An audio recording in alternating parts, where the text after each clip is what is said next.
Well, hey, gang, Patrick Kirby here from Do Good Better Consulting. I have a proposition for you. If I could tell you that there were multiple vehicles for you to raise money and engage your donor base and potential donors and raise a lot more money than you're raising right now, would you say, Patrick, you're insane? I don't know any of these things? Or would you say, I'm totally interested. I would like to learn more? My guess is the latter. So we're going to talk about DAFs today. I talk about this a lot. It's one of my favorite things to explore in creative ways on how you can navigate this new donor frontier that we are trying to go through together. But a lot of you probably don't know the extent of what a donor advised fund is today. So I brought ourselves an expert today, Mitch Stein. He is the head of strategy at Chariot. Mitch, how are you, my friend? I'm doing great. I'm situated back in home base in New York City, but was on the road around the country all last week, was in San Antonio, Reno. So I'm feeling rested after the weekend. I love it. No stop in Fargo. That's okay. I won't judge you for this. Next But we're time. going to get you via virtual today, and I'm really excited about it. I can't say enough nice things about you that you've taken the time to share with us a whole lot of information about what donor advised funds are, how nonprofits can get involved. We're going to demystify a lot of the crazy that we probably anticipate it sounding like or worried about. If you know nothing about DAFs, great. You're welcome here. If you know a little bit about DAFs, great. We've got some game planning for you. If you know a lot about DAFs, good. Welcome. You're joining the club of the cool kids who are going to use this as a vehicle for your nonprofit. Let's start at the start, though. If I am just meeting you for the first time, who are you? What you doing? And why are we talking today? Yeah, whenever someone asks me what I do for work, I always have to start with, well, do you know what a donor advised fund is? Great start. So that's usually how I start my intro. But no, as you mentioned, I'm the head of strategy here at Chariot. I've been with the company for a little over 2 years. Prior to that, I had another startup in the nonprofit tech space. And prior to that, I was actually an investment banker at Goldman Sachs for 7 years, which feels like a former life. But it's fun to bring all that experience together from the finance to the nonprofit and technology spaces, all kind of intersecting around what we do. So Chariot is a donor advised fund payments company.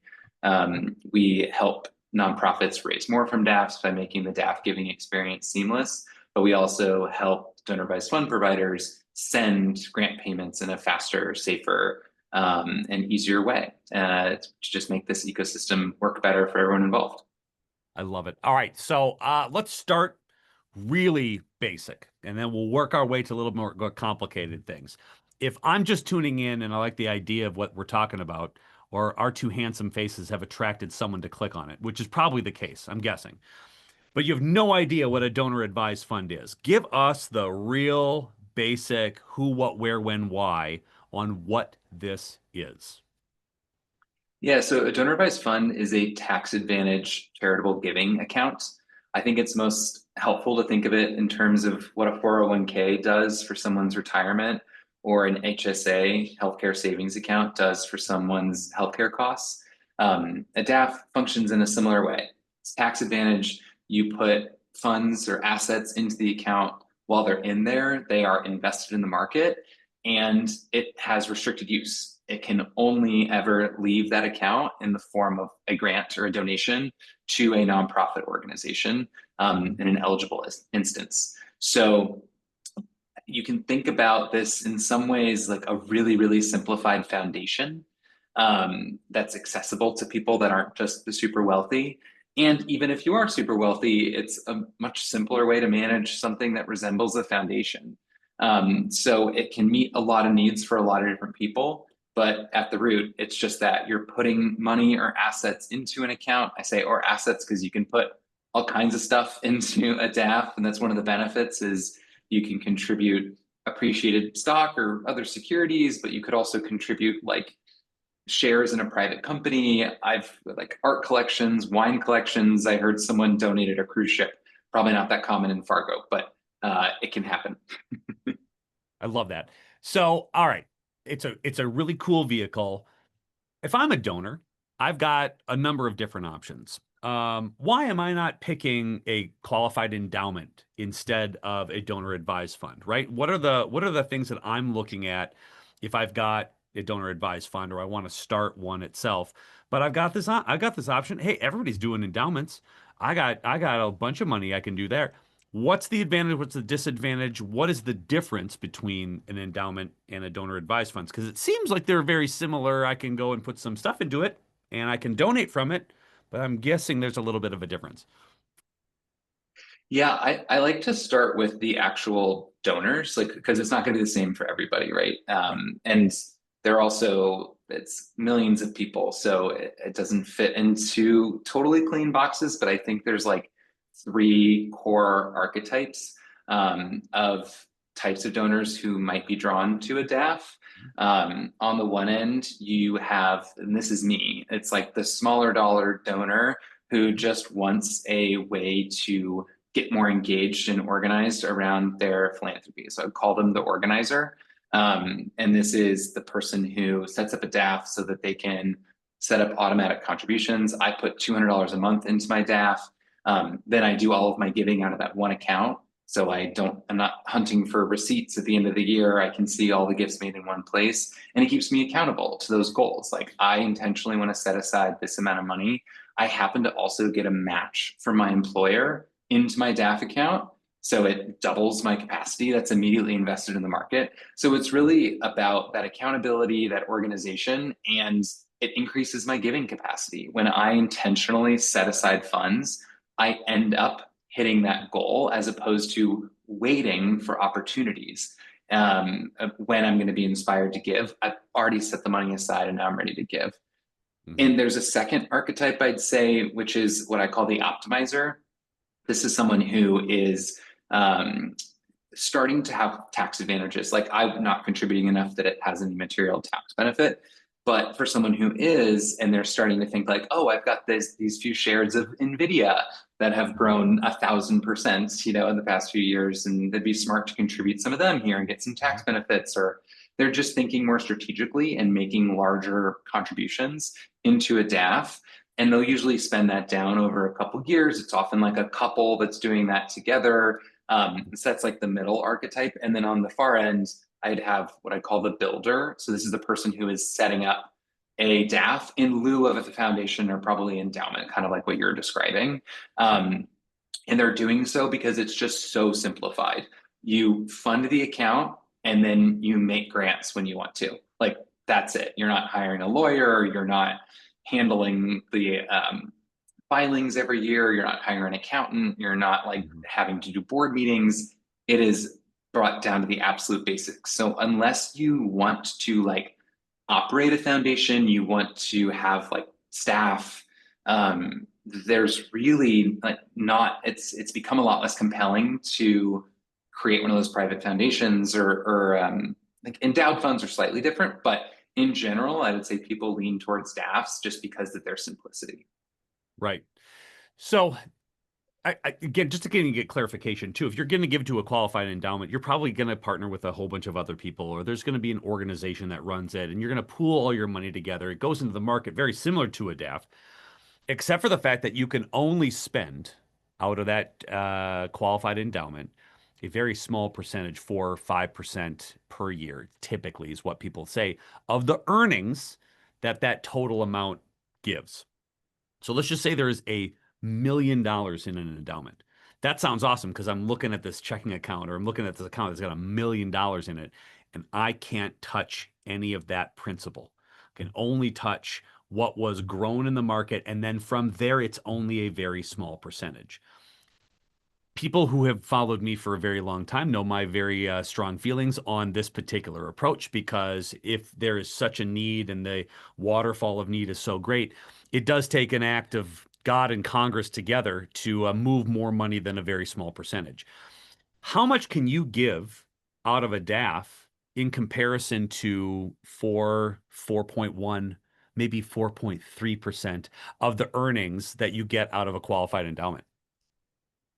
Yeah, there's no practically speaking, there's no limit. I say I caveat that a little bit because some DAF providers, first of all, there's over 1,000 of them. There's hundreds of community Right. foundations, major financial institutions, religiously oriented organizations, a lot of them. So they all might have slightly different rules. They might have like daily payout limits, like just because they're going to be like liquidating, drawing down investment portfolios. Right. But practically, for all intents and purposes, you can give as much of your DAF as you want at any point in time.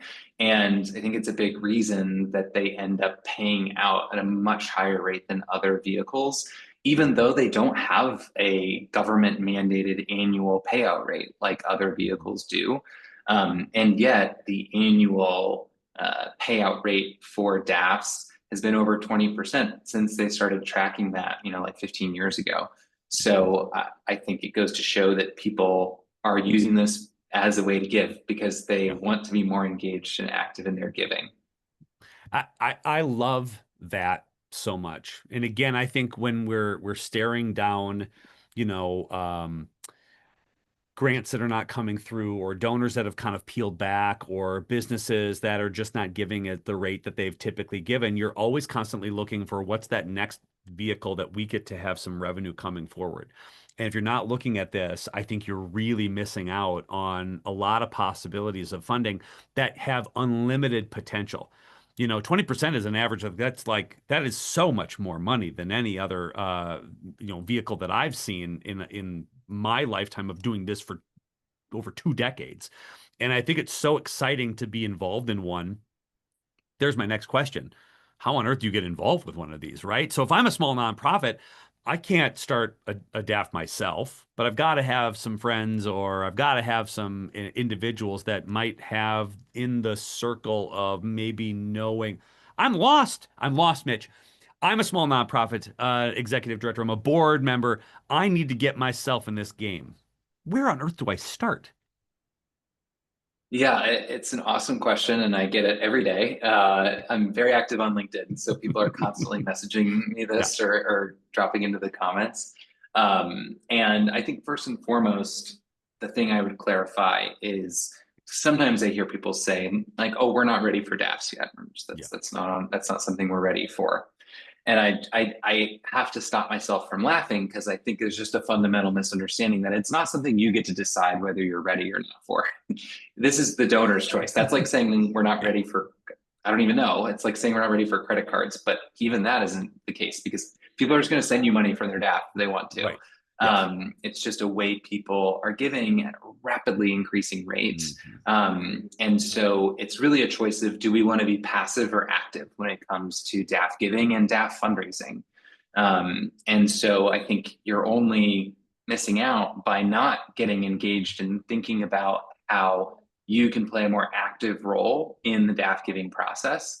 And I think the opportunity there, because then some people say like, well, why is it up to me?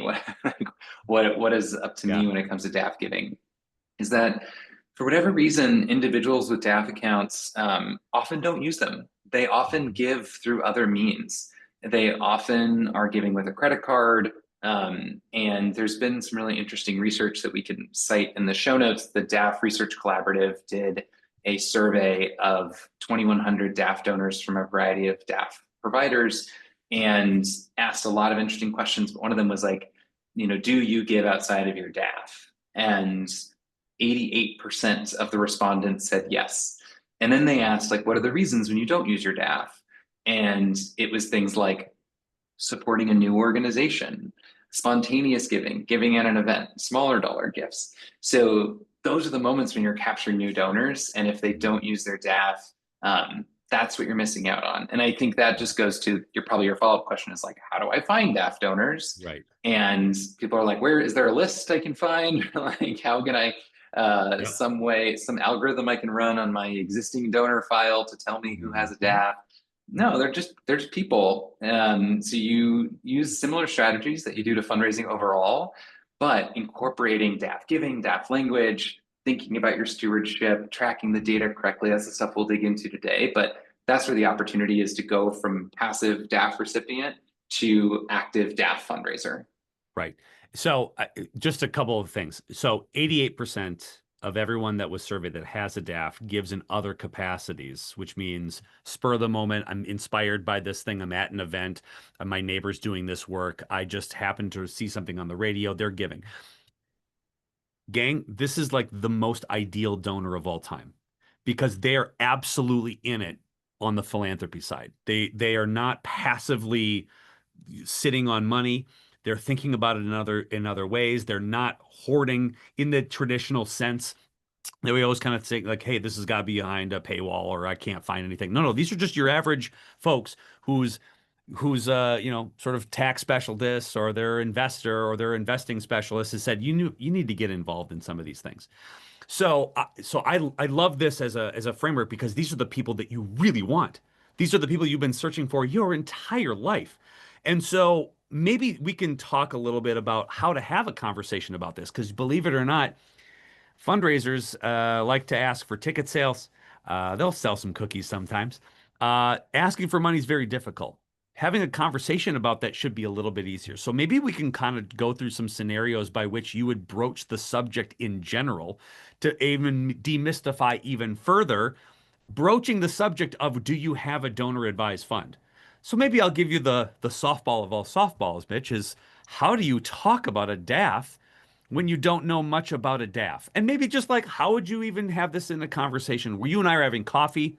We meet at a coffee shop. You're a supporter of us, or maybe I'm just telling you a little bit about our organization, and I kind of see the sparkle in your eye. I know that you love animals, and I've got a sort of a rescue operation that we're working on too. I see that little gleam in your eye.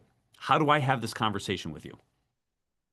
Yeah, as I mentioned, I do a lot of speaking and traveling to conferences, and two of the questions I always ask the audience are, who here knows what a DAF is? And Mhm. at this 2 years ago, like it was a lot of people didn't raise their hand. At this point in time, almost everyone has their hand up.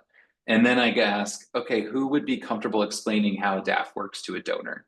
And then like everyone's hands kind of come Yep. down or hover. So it's such a good point to bring up. And I think the best answer is to do practice like this and practice with your coworkers, with your family, et cetera. Mhm. The other just caveat I'll share is that most likely, most of you listening, if you're a fundraiser, are not also a financial advisor. um, Yes. and That's a so great, it is not, by the way, that's a great point. Like you're not qualified. You've not taken, whatever Series 7 that you need to take. Like, you haven't taken any of those. None of you are. Most, I would say like 98.999% of you are not. Great point. yeah. So the goal is never to be pitching a DAF. And Mhm. I think that's just a really important thing for people to know about. Mhm. But in a similar vein of like broaching the conversation of legacy planning and planned giving, that like it is good to be top of mind if someone is thinking about or learning about these vehicles and being a source of education to help them, even if you are definitely not telling them what to do or making any kind of recommendation. So I think understanding your role is very Mhm. important as well. Um, and the last thing, just before we even get to the conversation, that I would recommend is get your own DAF account. Like nothing is more powerful than just using it yourself. Like if you, and I think almost every nonprofit fundraiser, you end up having friends in the industry, you donate to people's 5K or whatever, and it could Mhm. be $20 gifts, and you can still use DAF. The DAF that I use is with Daffy. It's a mobile app on your phone. There's no minimums. Their minimum gift size is $18. So like there's lots of GoFundMe has a DAF option now. There's just like there's so many that are accessible. So do it yourself, I think is also the big thing in preparing. Um, Yes. and then it's more natural. So you end up in a conversation with a donor and asking them like how they plan to support. I think just it that Mhm. shows a little bit of extra care. Mhm. And if they mention DAFs, then asking like, oh, like how have you found it? Do you enjoy like be inquisitive, learn Yeah. from them. Mhm. And if they then say, or it comes up in conversation that they've heard about it, or hey, I saw this DAF Pay button on your donation form. Like, what are DAFs? That's your opportunity to share your personal experience Mhm. if you've set up your own account, which is the best, right? Because who can Yep. fault you for sharing your own story and just telling them this is Yes. what I like about it? Second best is having other donor stories. So saying like, oh yeah, we have this supporter. They started using a DAF for X. They sold a business and they've really enjoyed it. It's gotten them more organized. They find they can be more generous. They're more Mhm. intentional with their giving. Like I think having those stories ready is really valuable. And third is collaborate with your like local financial advisors or community Mhm. foundation. They'll be very happy to help you broach the topic with people. And that Yep. also helps you build relationship with those Mhm. folks as well. So I know some fundraisers who have made like a resource for DAFs on their website that they collaborated with a financial advisor partner to put together. Mhm. So then that financial advisor gets some visibility. They helped you Yeah. create this document. It serves as kind of lead generation. It's like checking all the boxes. Yeah. And again, I think a lot of nonprofit leaders are always looking at like, well, how do I even have a conversation with someone who is a wealth planner yeah, well, this is really a good way to start. It's a really good inquisitive conversation to call like, hey, listen, I don't know a lot about DAFs. We're looking for some partners in the community who we can refer to specific donors who may want to start a donor advised fund. Is that something that you'd be interested in learning more about or talking to? Everyone's going to say yes because it's more client work for them. Now you get to tell them about your nonprofit, your organization, who they might recommend as someone that you need to talk with. Like there's your lead right now. This also gives you a lot of leeway to talk with your board about helping take that leap as well, right? If your board members would be willing to maybe start a DAF in any of those ways, and we'll link a couple in the comments or in the show notes as well, because I think you want some examples and We'll get uh we'll get a couple that you mentioned there as well. But like if your board gets on board, pun intended, what a great resource that they get to have as well. Now they get to go talk about how fun it is. They get to come to your galas and they get to come to your walks and they get to come to some of your fundraising events and give through their DAFs. They're now talking to their friends about giving them, right? So it becomes a part of the daily conversation. And even as it going as so far as like, I've been really interested in lately, donor advised funds. I don't know a lot about them. Even admit it, like I don't know a lot about them, but the buzz is real, and it allows donors like yourself or individuals that have them to give unlimited amount of money through this particular program. It's a great tax thing, whatever. I don't know a lot. I know that you probably have a tax guy or you've got a wealth person. That's a really good casual way to address it as well. The act of talking about it, even if you don't know everything there is to know about it, because you don't have to, right? This is not a thing that you need to know everything about. Just actively talking about it and being bold enough and brave enough and interested enough to bring it up, I think is a great starting point for any size nonprofit. Even if you know all there is to know, you know nothing about donation vehicles. This is just a great curiosity piece. We talk curiosity all the time here. So be curious about it, learn a little bit. Instead of doom scrolling on TikTok, read 4 articles or 2 articles on what donor advised funds are, just to get a little bit more educated. And then there's a lot of vehicles that you have at Chariot that allow you to like know what that is as well, right? Yeah, and I just want to take a second also to make sure it's clear why have this conversation, right? And why bring this up from a nonprofit's perspective. We've talked about why it's helpful to the donor, but I think it's also something that is valuable for fundraisers to realize that ultimately when people use DAFs, studies have shown that it increases the amount that they give to your organization. And that's research that we've done a lot of here at Chariot, which is analyzing historical giving. We put out a report called the DAF fundraising report, looked at across 32 different organizations, 5 years of historical giving, both DAF and non-DAF giving, over 1 million data points. We have 400,000 unique DAF gifts to analyze. And what we saw was the same donor from 1 year to the next that switches from using a credit card or some other means of giving in 1 year to using a DAF for the first time in the following year. The average increase in their gift size was 10x, and the median increase was double. So it's so to your benefit as a fundraiser for someone to be Yes. using their DAF if they have them. Mhm. And not to say that, again, you're not telling them or encouraging them to get a DAF necessarily, but I just think it's important to know those statistics that there's nothing to be afraid of to talk Mhm. about DAFs because it generally leads to people giving much more, both to the organizations they already support and just increasing their giving more broadly. So I just want to make sure that that was Yeah. like super clear. Well, and then even going back to the legacy giving piece, which you just got to talk about it. Again, it's hard to talk about. Like, hey, listen, we're all going to die, so what are you going to do with that money? You can't bring it with you, kind of conversation. That's hard to have. But if it's a part of your tool in your conversation toolbox to talk about these multiple vehicles that are just really interesting ways that you can support organization, the more often a donor gives to your organization, the more the length of time and years is a direct correlation to major, massive legacy giving down the line.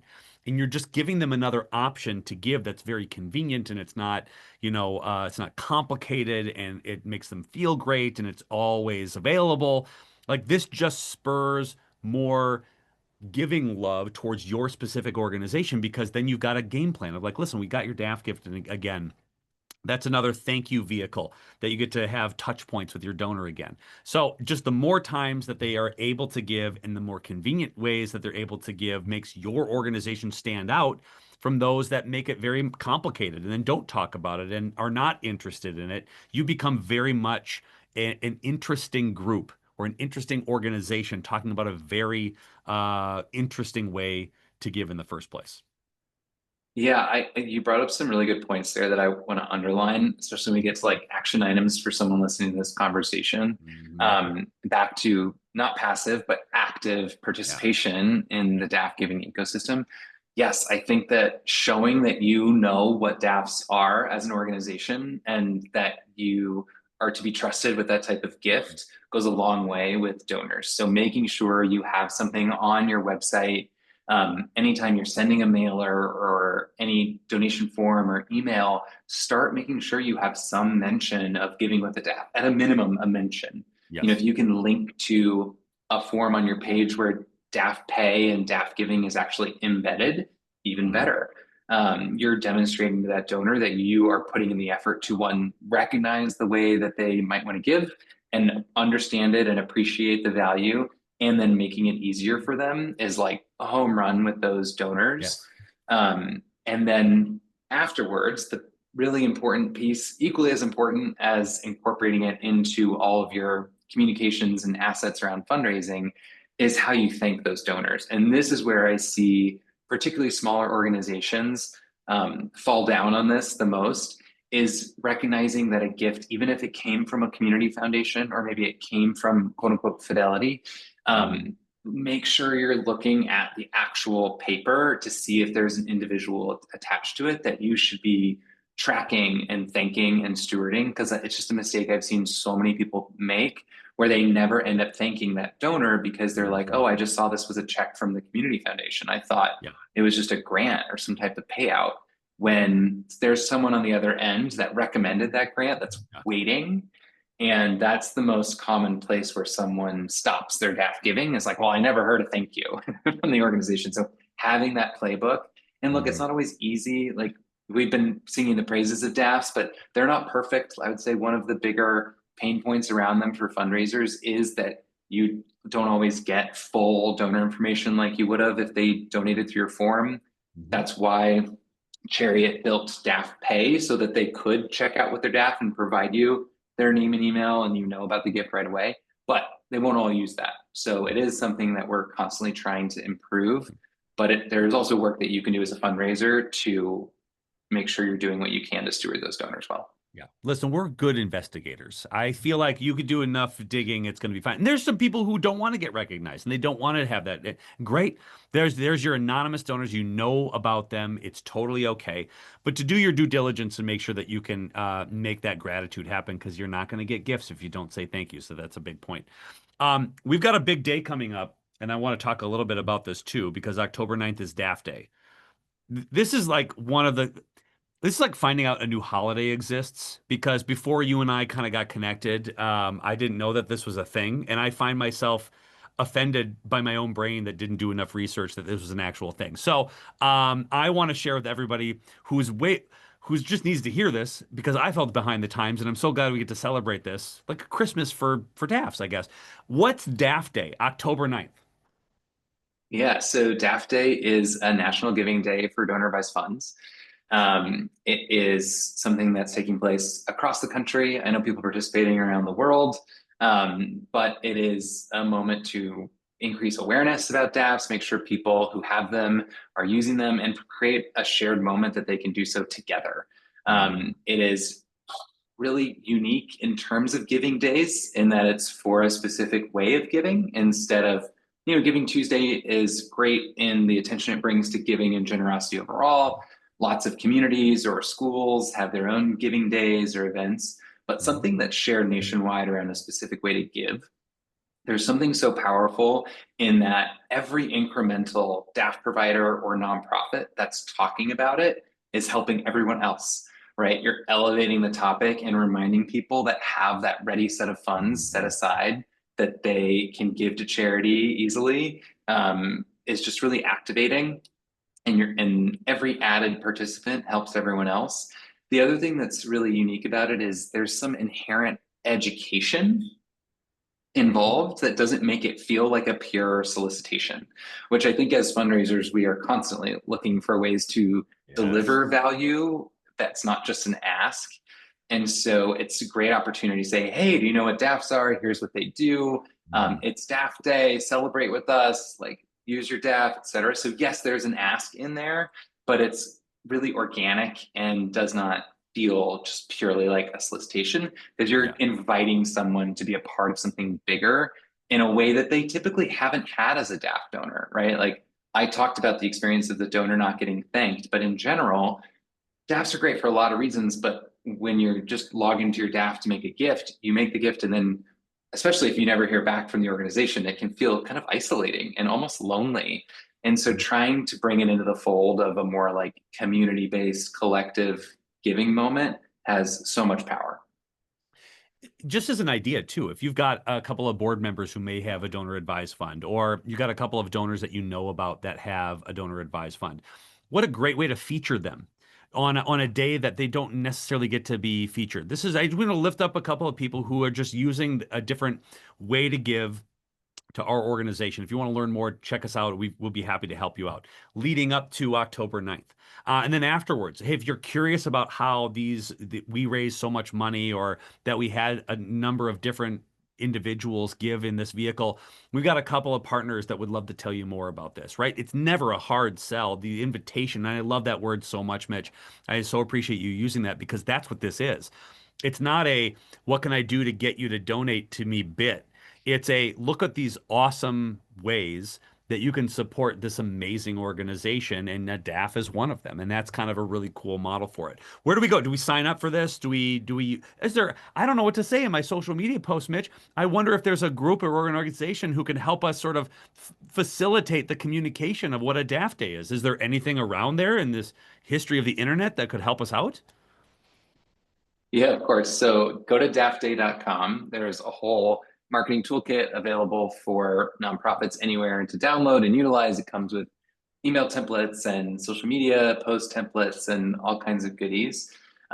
We also have a kind of centralized, holistic DAF Day giving page where any organization in the country can claim their Chariot account and show up as verified on that giving page after they've gone through our compliance checks. And that way, donors can come to that page and look up any organization in the country to give to with their DAF via DAF Pay so they can do it in a few seconds. So those are the two big things that I think if you were thinking in the next few weeks. And then the last piece I'll just say is in terms of activating, there's so many resources, all those emails, social posts, website ideas, blog posts, et cetera. It can feel overwhelming, especially right now as we get closer to October 9th. Pick one thing. It's your first year. Update your website, send one email, put one thing on social, just figure out like your step forward you're going to take with these resources and this new capability. You don't need to do it all. Just it's important to get in the game, right? Like use this deadline as a way to push your organization at least one step forward. Yeah, I love it. And again, have a conversation. Be curious about it. Ask a lot of questions. This is such a great an avenue on how to just be a little bit more of a diverse fundraiser than you typically have, right? It's not a ticket to an event. It's not an appeal letter per se. It's not like a regular, sort of here's our giving day bit. It's just a really interesting way to leverage the generosity of an already group of human beings that want to be generous to your organization. And I think that's so fun to explore. And just think about how smart you're going to be after this, right? You're going to feel like so much more empowered. And again, if there's not a lot of organizations in your region doing something like this, we're always looking for a way to stand out in the crowd, right? It's a very busy place in the nonprofit realm, especially at the end of the year, where people are just scrapping for attention to get end of year gifts. What a great early way to begin the conversation, and what a great continuous education platform that this would allow you to have. just to have really good conversations, really good invitations, and really a unique way, a little more unique way than others to sort of activate generosity. And I think that's really a so cool place. All right, if I'm a small, medium-sized nonprofit, if I'm someone who is just very curious about this, but I kind of got your first step. Be curious, do this first thing, but then I feel a little bit self-conscious, and I don't know if it's the right first step. Is there a way to get a hold of you, Chariot? And how on earth do we do that to get even remotely started? Yeah, I think if you check out, especially around DAF Day, like dafday.com has so many resources. And I think that's definitely your first stop. And I think claiming your account with Chariot is free for everybody. So that's something that you and your leadership team can easily do. I'm also super active on LinkedIn, so would be glad to connect there and help out where I can. Also, our like contact daftday at givechariot.com. We are all over that answering questions. So you can reach us in a number of ways. You can provide all that in the show notes too. All the show notes will have all the contacts and just click away and just be interested and curious. And I'm so glad that you clicked on this, by the way. I know it can be a little overwhelming, especially adding another thing to your to-do list, right? It kind of feels a little bit overwhelming. It's not. This is just another tool in your belt.